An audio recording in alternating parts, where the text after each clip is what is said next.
Hello friends, welcome to my YouTube channel learn with engineer.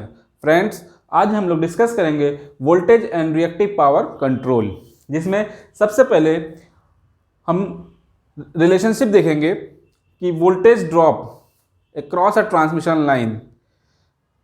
Transmission line के sending end से receiving end तक जो voltage drop हुआ वो रिसीविंग एंड पर जो रिएक्टिव पावर है उससे किस तरह रिलेट करता है, सबसे पहले वो देखेंगे हम लोग। उसके बाद after this we will see that what will be the voltage drop if the load connected at the receiving end of the transmission line have power factor leading, lagging और unity। means अगर transmission line के receiving end पे या load and पे जो load connect है उसके power factor का नेचर लैगिंग है तो वोल्टेज ड्रॉप कैसा होगा, अगर लीडिंग है तो वोल्टेज ड्रॉप कैसा होगा, अगर यूनिटी है तो वोल्टेज ड्रॉप कैसा होगा।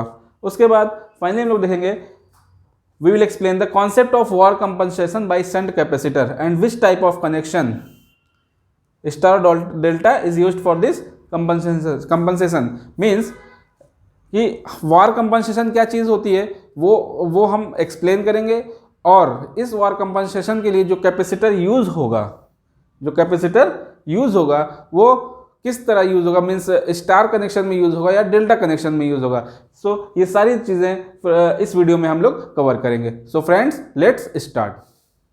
Friends, consider a lossless short transmission line as here where X is the per phase series inductance of the line and Vs and Vr is the sending end and receiving end voltage of the line, and the active power and reactive power at the receiving end of this transmission line can be given by these following two equations. For which condition? For lossless short transmission line. Okay. Stability condition के लिए friends, stability criteria के लिए delta को हमेशा बहुत कम रखा जाता है। Delta is very small due to stability criteria, due to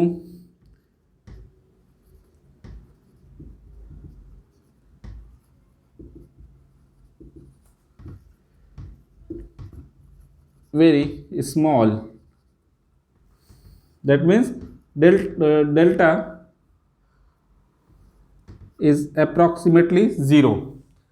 stability condition के लिए हम लोग आगे पढ़ेंगे स्टेबिलिटी क्राइटेरिया में कि जो ये डेल्टा एंगल होता है इसको बहुत कम रखा जाता है, अप्रॉक्सीमेटली जीरो इसे कर देते हैं। So cos delta will be equal to 1। Now put the value of cos delta is equal to 1 in QR, in equation for QR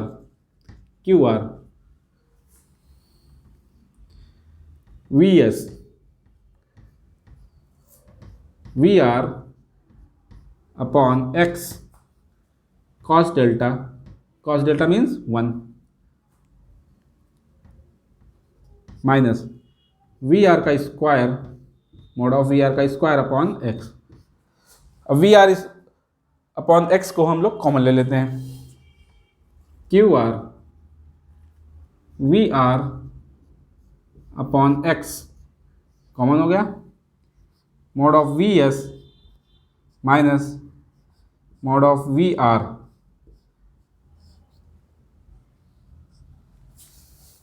QR reactive power ये आ जाती है, और Vs and VR is the voltage drop. Vs और Vr क्या है, magnitude है, magnitude का difference जो सेंडिंग एंड पे वोल्टेज है और जो रिसीविंग एंड पे वोल्टेज है दोनों के मैग्नीट्यूड का डिफरेंस है, इसे हम लोग कहते हैं voltage drop.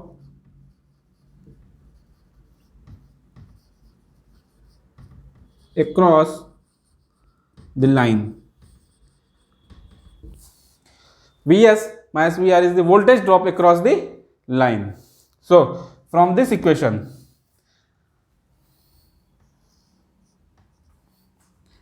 QR is the mod of Vr upon X into delta V. So delta V is proportional to QR.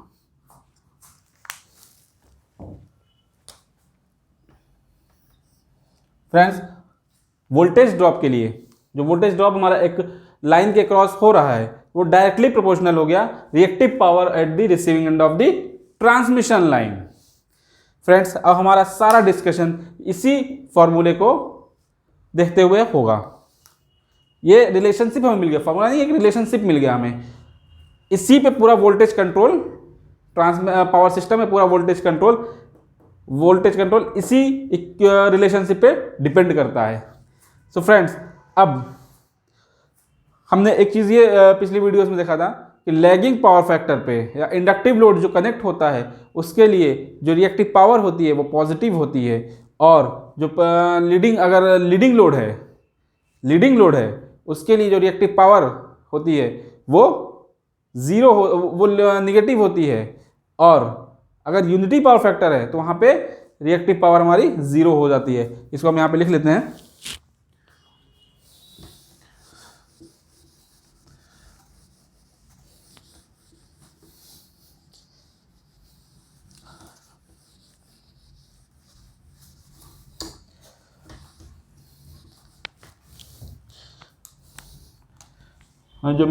हमें जो रिलेशन मिला वो ये मिला कि delta V is proportional to Q are,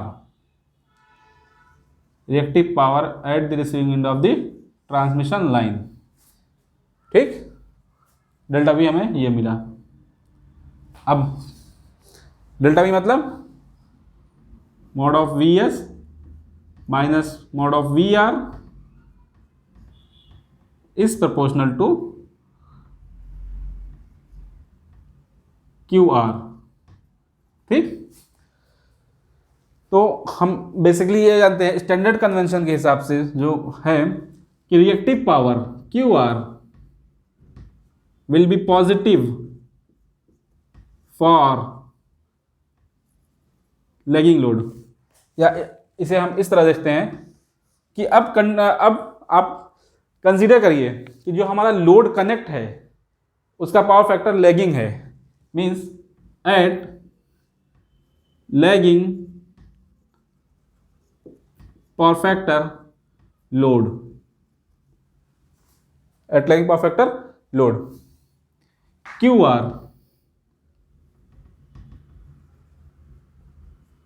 are और at lagging power factor Q R is greater than 0. QR is positive, so QR is greater than, QR is positive, so QR is greater than 0. That means Vs minus Vr is greater than 0, implies that Vs mod of Vs is greater than mod of Vr.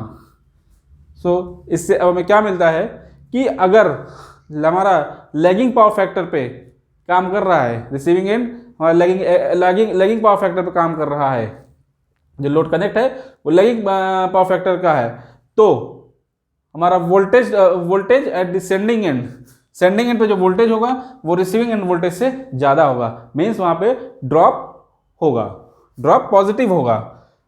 तो पहली condition हमें ये मिलती है कि यदि हमारी जो लोड कनेक्ट है वो लैगिंग नेचर का है तो वहाँ पे QR पॉजिटिव आएगा, और QR पॉजिटिव आएगा, QL पॉजिटिव होगा, इसका QL पॉजिटिव होगा, चूंकि यहाँ पे जो QR है वही QL को सप्लाई करेगा। जो लोड है, लोड के रिएक्टिव, समझिए बात को, जो लोड लैगिंग नेचर का है तो इसका जो रिएक्टिव पावर होगी वो पॉजिटिव होगी, मीन्स ये रिएक्टिव पावर को एब्जॉर्ब करेगा। अब इस रिएक्टिव पावर को अब सप्लाई कौन करेगा? जो रिसीविंग एंड पे हमें रिएक्टिव पावर मिल रही है, जनरेटर एंड से जो हमें रिसीविंग एंड पे रिएक्टिव पावर मिल रही है। तो उस कंडीशन में क्या होगा, हमारा सेंडिंग एंड वोल्टेज जो होगा वो रिसीविंग एंड वोल्टेज से ज़्यादा होगा। दूसरी कंडीशन अब देखते हैं, at leading power factor QR is negative, so QR is less than 0, so Vs minus Vr is less than 0 implies that Vs mod of Vs is less than mod of Vr। अब अगर हमारा जो load है या reactive power negative है receiving end पे, तो उस वक्त क्या होगा, उस वक्त हमारा sending end voltage receiving end voltage से कम हो जाएगा, sending end voltage receiving end voltage से कम हो जाएगा। तो हमें मीन्स यहाँ पे हमारा वोल्टेज ड्रॉप जो हो गया निगेटिव हो गया। ठीक है, दूसरी कंडीशन में हमें क्या मिला कि sending end voltage receiving end voltage से कम हो जाएगा। अब तीसरी कंडीशन को अज्यूम करिए, at unity power factor, unity power factor QR is 0। Why VI sin phi, unity power factor है phi 0 sin phi 0, तो QR 0 हो जाएगा। सो QR is equal to 0 implies that mod of Vs minus mod of Vr is equal to 0 implies that mod of Vs is equal to mod of Vr। Friends, इस तरह हमें तीन condition मिलती है कि अगर हमारा receiving end lagging power factor पर काम कर रहा है तो उस वक्त हमारी रिएक्टिव पावर जो होगी, रिसीविंग एंड रिएक्टिव पावर होगी, वो पॉजिटिव होगी, और उस कंडीशन में क्या होगा, हमें हमारा वोल्टेज ड्रॉप होगा एक लाइन के क्रॉस में, means sending end voltage receiving end voltage से ज़्यादा हो जाएगा। तो कुछ जो वोल्टेज ड्रॉप होगा वो लाइन के क्रॉस वोल्टेज ड्रॉप होगा, और वो वोल्टेज ड्रॉप कहाँ पे होगा या वो रिएक्टिव पावर कहाँ पे एब्जॉर्ब होगी, वो इस इंडक्टर में एब्जॉर्ब होगी। ठीक, दूसरी कंडीशन क्या हुई कि हमारा QR निगेटिव हो गया। जब लीडिंग पावर फैक्टर है तो उस कंडीशन में क्या होगा, हमारा receiving end voltage sending end voltage से ज़्यादा हो जाएगा। तीसरी कंडीशन में क्या हुआ, जब हमारा QR यूनिटी हो गया, मीन्स यूनिटी पावर फैक्टर गया, सॉरी जब हमारा पावर फैक्टर रिसीविंग एंड का पावर फैक्टर यूनिटी हो गया, तो उस वक्त क्या होगा, QR 0 हो जाएगा। उस कंडीशन में क्या होगा, सेंडिंग एंड वोल्टेज और रिसीविंग एंड वोल्टेज दोनों ही बराबर हो जाएंगे। ठीक है, सो अच्छा एक चीज़ यहाँ पे और गौर करिएगा, हमने सर्ज इम्पीडेंस लोडिंग में पढ़ा हुआ था कि SIL कंडीशन में क्या होता है, VS upon VS is equal to VR, means sending end voltage is equal to receiving end voltage. वही कंडीशन SIL होती थी जब हम कैरेक्टरिस्टिक इम्पीडेंस के बराबर की वैल्यू के बराबर का लोड कनेक्ट करते थे हम रिसीविंग एंड पे, तो हमें VS is equal to VR मिल जाता था। तो अब उससे कंपेयर करिए तो हमारा वहाँ पे क्या होता था, मीन्स SIL कंडीशन में सर्ज इम्पीडेंस लोडिंग कंडीशन में क्या होता था कि जो हमारी रिएक्टिव पावर होती थी रिसीविंग एंड पे वो 0 हो जाती थी। तो पहला हमारा स्टेटमेंट ये होता है कि SIL कंडीशन में QR reactive power is 0। So we now again we proceed from here. अब चूंकि जो लोड हमारा प्रैक्टिकली ज़्यादातर 90% लोड क्या है, लैगिंग नेचर का है, तो अब हम लोग थोड़ा सा इस पे डिस्कस करते हैं। ठीक, तो लैगिंग पावर फैक्टर पे क्या हुआ हमारा,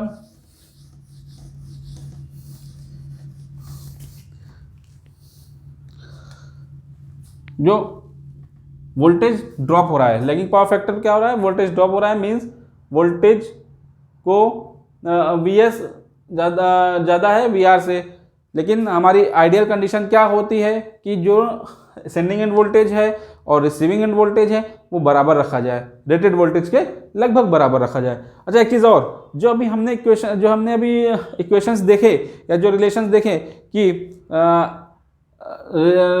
लैगिंग पावर फैक्टर पे लैगिंग पावर फैक्टर पे VS is greater than VR और लीडिंग पावर फैक्टर पे VS is less than VR and unity power factor VS is equal to VR। ये सारी कंडीशन हमारी कब आई है, जब हमने अज्यूम किया है, अप्रॉक्सीमेट मॉडल लिया है। क्या लिया है अप्रॉक्सीमेशन, शॉर्ट लॉसलेस है और शॉर्ट है। प्रैक्टिकल में इससे कुछ डेविएशन होगा। प्रैक्टिकली ये देखा गया है कि जो हमारा VS is equal to VR मिलता है वो स्लाइटली लीडिंग पावर फैक्टर पे मिलता है, वो चीज़ हम न्यूमेरिकल में डिस्कस करेंगे। बट जो अभी हमने कंडीशन देखी थी वो सारी वो अप्रॉक्सीमेट थी, बट इससे थोड़ा सा अंदाज़ा लगाया जा सकता है। ठीक, तो अब लीडिंग कंसीडर करिए आप लैगिंग पावर फैक्टर को। एक लोड कनेक्ट है, ये लोड कनेक्ट है जिसका complex power SL is equal to PL plus JQL, means इस एक्टिव पावर इसकी PL है और जे क्यू एल इसकी रिएक्टिव पावर है, ठीक।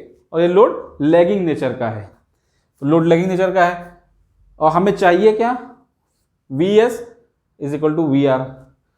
नाउ इन दिस कंडीशन जब लोड कनेक्ट है रिसीविंग एंड पे, तो S R is equal to P R plus J Q R is equal to P L plus J Q L, ठीक। जो receiving end पे reactive power है वही load पे जा रही है, ठीक है। अब हमें इस लैगिंग नेचर पे means at lagging power factor condition देख रहे हैं। लैगिंग पावर फैक्टर पे क्या हो रहा था, हमारा Q R is greater than zero. Q R is greater than zero means जो Q R greater than zero था वो किसकी वजह से था, ये जो लोड कनेक्ट है लैगिंग वाला उसकी वजह से कनेक्ट, उसकी वजह से ये Q R greater than zero हो रहा था। अब अगर सपोज करिए अब कि यहाँ पे अगर हमें वी एस को वी आर के बराबर करना है तो क्यू आर को क्या हमें जीरो करना पड़ेगा, तो लेकिन ये अभी पॉजिटिव है क्योंकि Q R is equal to Q L है, ठीक। अब चूंकि ये पॉजिटिव है, इंडक्टिव लोड है, तो क्यू इसका पॉजिटिव है और हम जानते हैं कि कैपेसिटिव लोड में क्या होता है, क्यू निगेटिव होता है। तो अगर इसी के पैरेलल में हम एक कैपेसिटर लगा देते हैं जो कि माइनस जे क्यू सी, जिसकी रिएक्टिव पावर होगी माइनस जे क्यू सी, क्यों, क्योंकि जो कैपेसिटर की रिएक्टिव पावर होती है वो निगेटिव में होती है। तो जो हमें रिसीविंग एंड पे रिएक्टिव पावर मिलेगी वो इन दोनों का सम मिलेगा, जो लोड का है और ये जो कैपेसिटर का है। तो इस तरह S R will be equal to the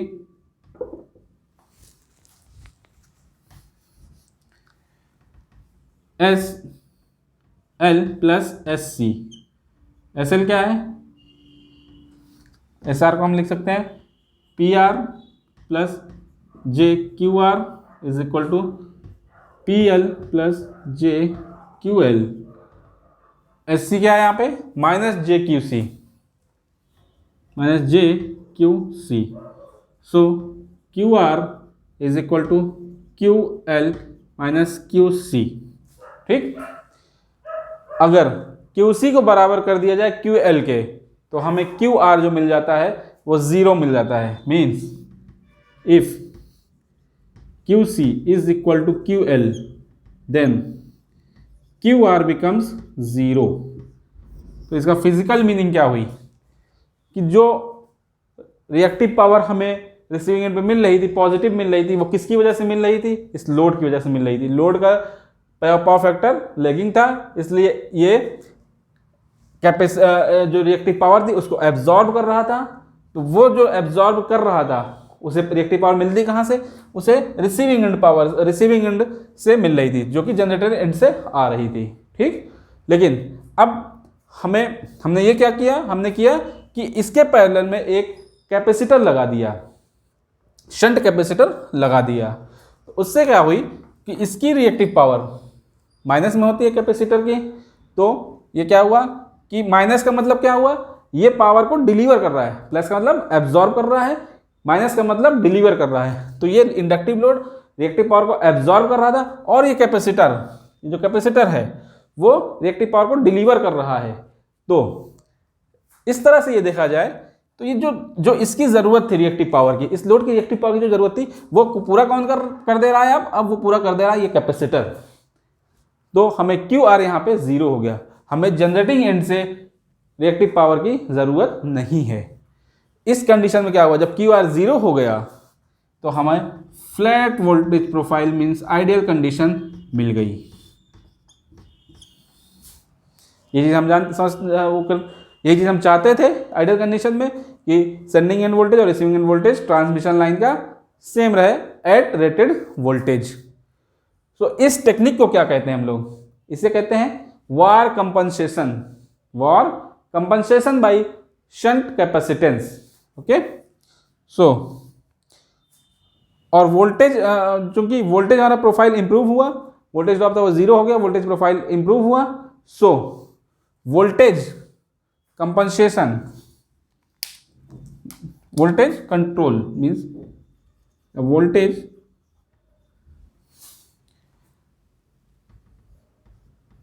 profile is, ये कह लीजिए voltage drop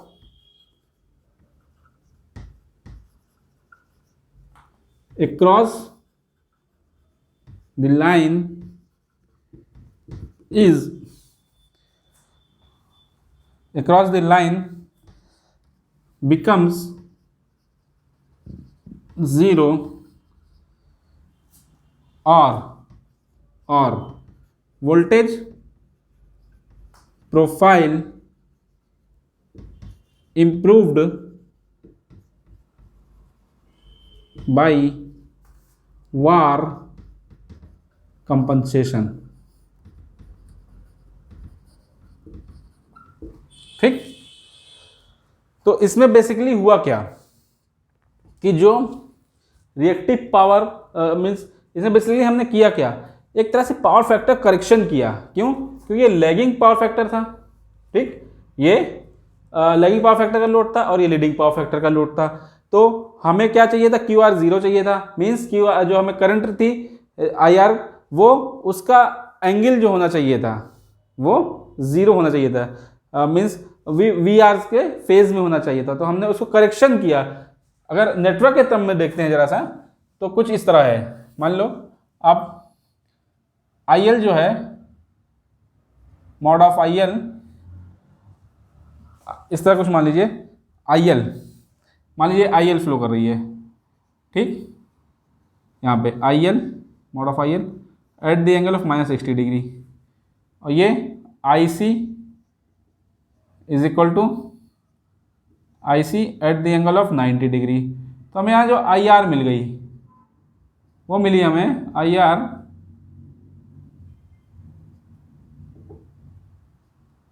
eight the angle of 0 degree. ठीक, आई आर जो हमें मिली at the angle of 0 degree. जो नेटवर्क की तरह अगर सॉल्व करते तो हमें इसका फेजर डायग्राम ड्रॉ करना पड़ता, इसलिए हम यहाँ पे रिएक्टिव पावर के कॉन्सेप्ट को यूज़ कर रहे हैं। इससे चीज़ें आसान हो जाती हैं। मीन्स जो हमारा लोड की डिमांड थी रिएक्टिव पावर को, उसको पूरा किसने किया, इस कैपेसिटर ने पूरा कर दिया।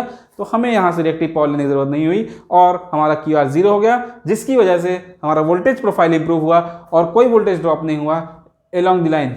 Again this is approximation.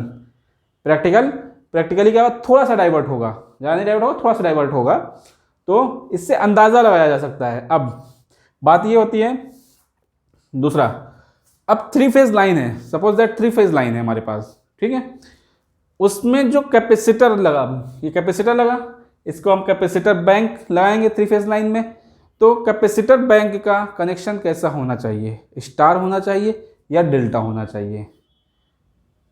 3 phase line में हमें कैपेसिटर बैंक चाहिए, तो उसमें जो कैपेसिटर बैंक लगाया जाता है, तो उस कैपेसिटर बैंक का कनेक्शन कैसा होना चाहिए, स्टार होना चाहिए या डेल्टा होना चाहिए। ये चीज़ हम यहाँ से देखते हैं।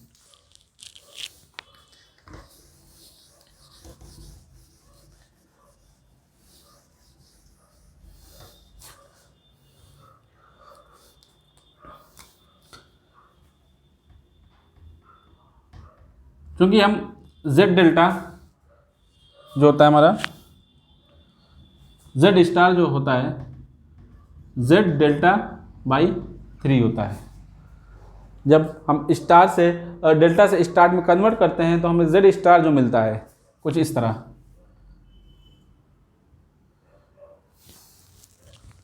मान लीजिए हमारा स्टार था,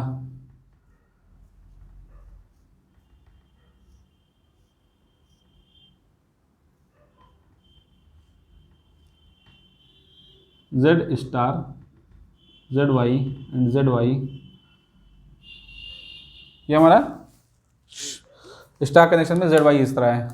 जब इसको डेल्टा में कन्वर्ट करेंगे हम लोग,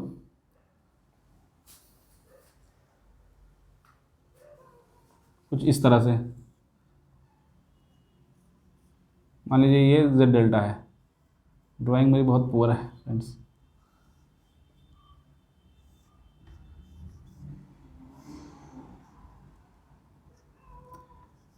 Z डेल्टा है, ठीक। तो जो रिलेशन आता है कुछ इस तरह आता है कि ZY is equal to Z delta by 3। Since यहाँ पे कैपेसिटर जो है वो प्योर कैपेसिटर के फॉर्म में है, तो ZY को हम लोग लिख सकते हैं स्टार के लिए 1/j⍵c स्टार, ठीक। और इसे हम लोग क्या लिख सकते हैं 1/3 into j⍵c delta. So C delta is equal to 1/3 into C star.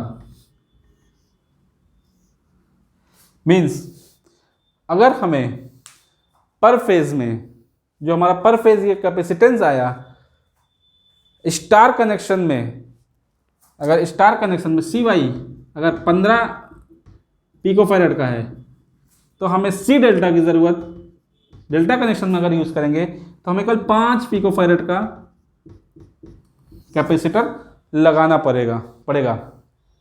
सो जो थ्री फेज ट्रांसमिशन लाइन में कैपेसिटर बैंक यूज़ होगा वार कंपनसेशन के लिए, उसमें उसका जो कनेक्शन होगा वो डेल्टा टाइप होगा, क्योंकि हम केवल 5 पिकोफैरेड का ट्रांसफार्मर लगा के इक्विवेलेंट टू स्टार 15 पिकोफैरेड मिल सकता है। So for war compensation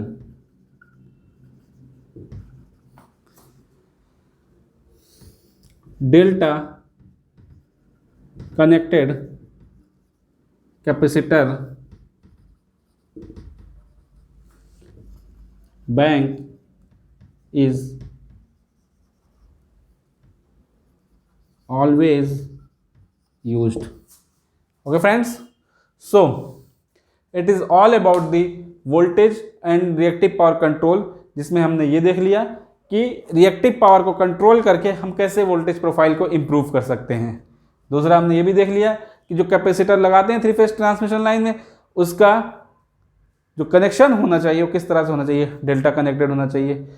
so friends, it is all about the voltage and reactive power control. Thank you very much.